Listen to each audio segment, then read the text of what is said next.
Room. Yep, that's me. You're probably wondering how I ended up in this situation. Well, guys, it is official. Almost exactly a year to the date after the now infamous Coldplay affair, we have the Coldplay Kiss Cam 2.0 on our hands. But this time, it's between two lawyers in New York City found kissing in Central Park. And well, yes, you know, we can talk about the ethics of this relationship. We can talk about how gross and disgusting cheating scoundrels are. Maybe today we should talk about the fact that thanks to social media, we are now living in a surveillance state. I mean, who needs President Bush and the Patriot Act when you have TikTok? Now, before we dive into this story, I want to thank you guys so much for being here. I hope you guys love the show today. If you do, make sure to hit that like button, subscribe to the channel.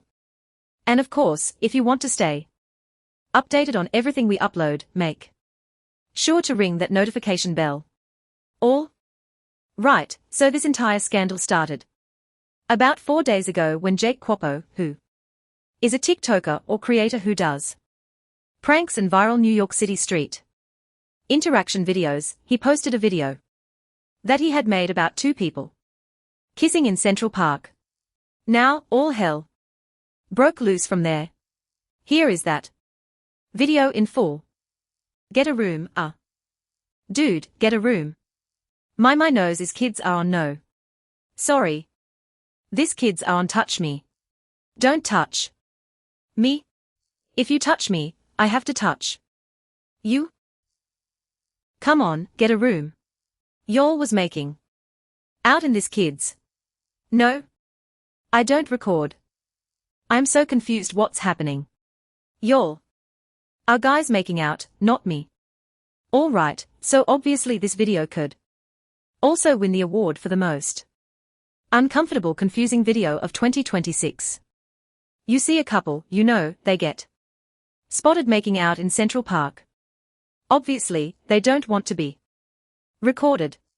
This guy is saying there's kids around even though I mean maybe there are kids around, but it does look like they are sort of in a private area of the park. But also, people do worse things in public. It's two adults kissing. We'll get to that. We will get to that. But then the other thing that struck me the wrong way is that the woman is saying, please don't record us. He goes, I'm not recording. Obviously, the guy is recording, but he is getting clicks off of these people's discomfort, their embarrassment, humiliation, whatever it is. That is his type of content. That's what I mean when I say like viral New York City street interactions. This is not an uncommon type of video for this creator. And don't worry, we are going to get into the surveillance state and him filming people without their consent, etc., etc. But immediately just talking about the social media response to this video. Just because of the couple's demeanor on camera, rumors began swirling about the pair. Speculations about it being an affair, their age gap, them working together. You know, they both are in business professional attire. Everyone on TikTok was convinced that they knew everything about this couple. Like one person said, oh, they are having an affair. Another person said, that's definitely her boss.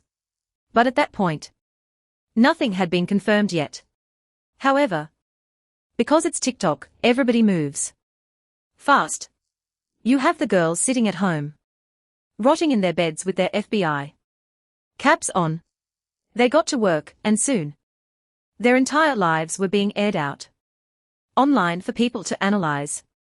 For example, one woman commented and said, if his name is Nathaniel Colleton, his wife is Moira Penza.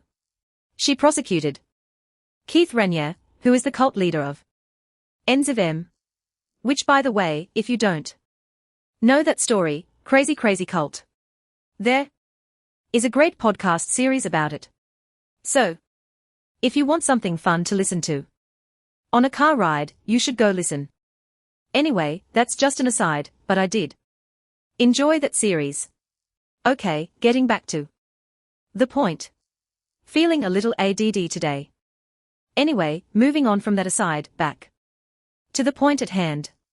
TikTok quickly found out that both of these individuals work for a top law firm in New York City, where Nathaniel is a partner and Kelsey, the woman in the video, is an associate, as you can see here on their website, and as you can also see here in the screenshots, they both work in the litigation department. So that commenter saying that maybe this is her boss, maybe that woman is correct. And interestingly, both of them worked closely on Elon Musk's civil lawsuit against Sam Altman and OpenAI back in the spring. And so, there actually is a Daily Mail photo of them together walking into that Altman-Elon Musk trial back in May. So, these people, unfortunately for them, were already on the internet. They had digital footprints. It was not hard for TikTok to find out who they are. And it seems like that initial commenter was correct. Because Nathaniel you dog is married. Although, commenters were quick to point out also that he was not wearing a wedding ring in that video. So, who knows? Maybe it's old news that he was married. I have no idea. Kelsey has had a boyfriend according to her social media, but the New York Post said that they recently split. They got a quote from her ex-boyfriend via an anonymous source. Who knows? I'm just reporting on what is swirling online. So, maybe they are both newly single. Maybe they are having an affair. Who knows? Like, we genuinely have no idea. But, TikTok seems very concerned by that. They are concerned about their partners and why they were kissing and who they are and if they were kissing in public and if there were children around. And how gross it is, whatever it is. But, personally, maybe in Clear's throat. You'll think this is crazy, but I am more inclined to be interested in the conversation that is happening over on X, not to say that an affair is not interesting or worth discussing and obviously condemning. But, this conversation that I'm interested in is just a little bit more broad and it is a totally different discussion. So, over on the Bird app, when the New York Post picked up the story and posted about it on X, nobody really seemed to care who the people were in the video or what they were doing in their personal lives. Maybe it's because they are mostly right-leaning people on X these days. It's like, stay out of our business. I don't know. That was just the tone.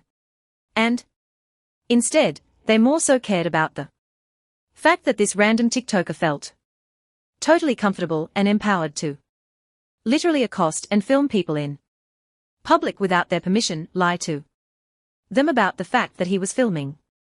And it started an entire conversation about our modern surveillance state. For example, one girl tweeted and said, if the take is anything besides, we live in a society that is normalizing surveillance culture and rewarding freaks for invading people's privacy, so we fight it less when our government does it. Then I am not interested. Another person said, genuinely, why is a major publication reporting on two random people sucking face in a park? What business is it of yours? And most importantly, who even cares? Are you going to run a story about that I took this morning next? I mean, touche. Touche, it is a good point. Now, obviously, this entire story is reminding people of the Coldplay Kiss Cam affair that happened last year, where two other colleagues were exposed for cheating on their spouses in a now Viral video which you can see up here on the screen. But in terms of surveillance culture, and the conversation that's being had over on X, I don't think that this recent story and this recent video even compares to what we saw at that Coldplay concert in Boston, considering that people catching that awkward moment at the concert was purely accidental when this encounter was intentional. And it was designed for content. Like cheating. Or not, just removing that part of the story out, this TikToker knew that he was going to walk up to these people, film them, and embarrass and humiliate whoever pulled away from the kiss and looked at his camera. That was his goal. Explicit goal was to create content and entertainment at the expense of random people who he did not know, who had never done anything to him, and he felt totally comfortable with that. And that is actually legal in New York City. Because New York is a one-party consent state for recording. So as long as one person in the vicinity consents, like that can be you behind the camera talking and filming, it's legal. Even though he stood there and said, "I'm not recording. I don't know what you're talking about," it was still legal. Because he as the recorder consented to that taking place. I mean, that is just crazy to me. And I'm sure that there are reasons for that, but the psychology behind why somebody thinks that that is so appropriate is even more insane. Like, I wonder if GCU has a course on why people do this. And obviously, when I say GCU, I am talking about my academic partners over at Grand Canyon University in Phoenix, Arizona. Now GCU does not settle for just the status quo or average. They shatter it with academically rigorous, industry-driven programs that are built to move at the speed of relevance with practical skills, career readiness, and opportunity for every learner. Recognized for excellence in academics and in campus life, GCU's vibrant campus was actually ranked in the top 20 best college campuses in the country by Niche.com for 2026. What I love about GCU is that they believe that education should not just be a privilege, but an affordable path forward for all, which is why, guess what? They froze their tuition costs back in 2009. With some of 380 programs, including 153 degree programs, 180 emphases, and 56 certificate programs, online, hybrid, and options, there truly is a path for every type of student. Grounded in Christian truth, GCU works to empower the next generation to lead with integrity, serve with purpose, and help transform their communities and build a future that matters. Take action and find your purpose today at GCU. It's private, it's practical, it's Christian. It's affordable, it's non-profit. Visit gcu.edu to learn more today. And when you're at GCU and you're taking a study break, you might want to watch a good new show, and you can do that with Fox One. Now, Fox One is just $19.99 a month, and it includes all of your Fox favorites in one place. Yes, you will get the 24/7 news coverage, but you will also getting the biggest sporting events and hit shows like MasterChef, Farmer Wants a Wife, The Masked Singer, Hell's Kitchen, all streaming live, and so much more. And honestly, if you know me, Farmer Wants a Wife alone makes that subscription worth it for me, but Fox One goes way beyond just one show. Between breaking news and major sporting events like the FIFA World Cup and the kind of can't miss content that keeps you hooked, it gives you a reason to cut the cable and just rely on them. Like, why would you have cable when you can have Fox One and you can watch all of these shows live as they are happening? And the best part is there is a 3-day free trial, so you can try it out. Obviously, you'll fall in love with it and then you can move on and enjoy finally having it. Just go to fox.com to start streaming anywhere, anytime, and on all of your favorite devices. Offer subject to change. See Fox 1 for complete terms and conditions. Right. Now, jumping back into the story, before we continue on, I do want to offer this disclaimer because do I think that this man is an if he is cheating on his wife? Obviously, yes. I should not have to say that, but it is the internet, so I feel like I need to. And guess who also was a couple of the XX smooching at the Coldplay concert cheating on their spouses. And for those people's spouses, I hope that all of this is a blessing in disguise. Because I'm sure it was embarrassing and humiliating, but yes, obviously that is bad behavior. However, I do still agree with all the tweets that I read at the beginning of this episode, especially because we do not have all the facts about these people's lives, and honestly, we are not entitled to them. We are not entitled to know whether this man is divorcing his wife, is divorced, is married, whether the girl broke up with her boyfriend last week or 2 weeks ago, or whether she is still in a relationship. It's not our life. Like, why does the internet suddenly think that we need to know all of this? And if people are adults and want to consensually smooch in Central Park, go for it. I mean, honestly, in 2026, we could use a little bit more romance and spontaneity in the world. Just hopefully, it is consensual and outside of an affair is all we are asking.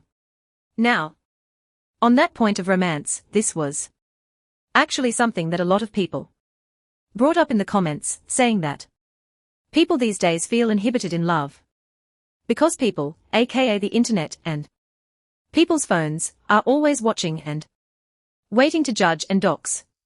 For example, one man said, the fact that you can't even make out on a bench in Central Park without somebody recording you on their iPhone and then posting it to social media as some kind of bit is everything that is wrong with society, and I'm not joking. The surveillance state, administered by an actual state or by the millions of people with their phones who want to embarrass people on their timelines, is essentially the least romantic thing imaginable in both the love sense and in the living sense. It is anti-romantic and anti-life. Part of the reason why the before world was fun was the fact that you didn't have this kind of thing. The ability to do something without it being documented and recorded is the difference between being free and being an animal locked in a cage. There is a direct correlation between everyone constantly being afraid that somebody is going to record them and then post it somewhere in society, becoming more neurotic, less fun, more